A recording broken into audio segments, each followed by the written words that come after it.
Perjalanan sejarah Pancasila sebagai ideologi sering diterpa banyak sekali peristiwa, salah satunya sejarah yang kelam terjadi dalam Gerakan 30 SPKI tahun 1965 yang dianggap sebagai pembuktian bahwa Pancasila tidak mudah untuk hilang di negeri Indonesia. Lambat laun, peristiwa-peristiwa yang telah dilalui dalam catatan sejarah bangsa Indonesia ditepis dengan mantap oleh ideologi Pancasila.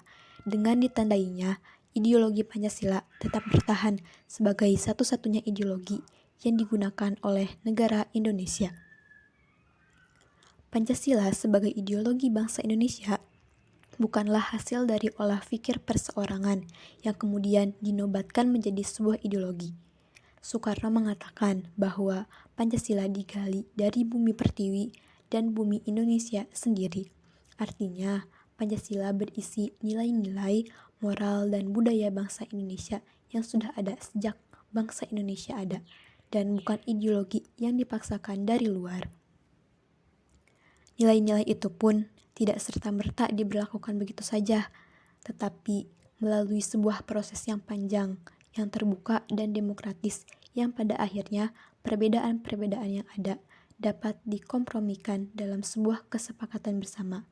Ini berarti sebagai ideologi, Pancasila tidak bersifat tertutup, melainkan menempatkan diri sebagai ideologi terbuka.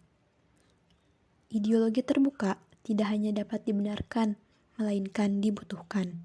Oleh karena itu, ideologi terbuka adalah milik seluruh rakyat, sehingga masyarakat dapat menemukan dirinya, kepribadiannya di dalam ideologi tersebut.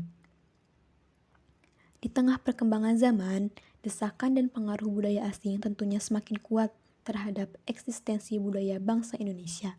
Selain itu, banyak persoalan-persoalan yang harus diwaspadai seperti masyarakat, khususnya generasi muda yang tidak lagi memandang Pancasila sebagai ideologi, dan banyaknya ideologi alternatif melalui media informasi yang mudah dijangkau oleh seluruh anak bangsa, seperti radikalisme, ekstremisme, konsumerisme, dan lain sebagainya.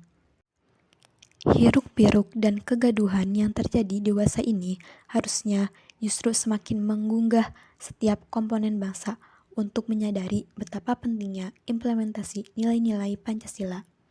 Hanya dengan Pancasila, bangsa Indonesia akan menjadi bangsa yang kokoh, kuat, mandiri, dan disegani. Pancasila juga menjadikan bangsa Indonesia dari Sabang sampai Merauke tetap bersatu dalam bingkai negara Kesatuan Republik Indonesia.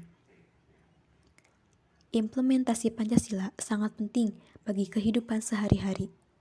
Bila kita tidak menerapkan Pancasila sebagai landasan dalam berkehidupan bersama, berarti sama saja kita tidak menghargai para pendiri bangsa yang sudah mempertahankan ideologi Pancasila ini, dan juga dapat menimbulkan berbagai masalah yang dapat merugikan diri sendiri, orang lain, dan juga negara.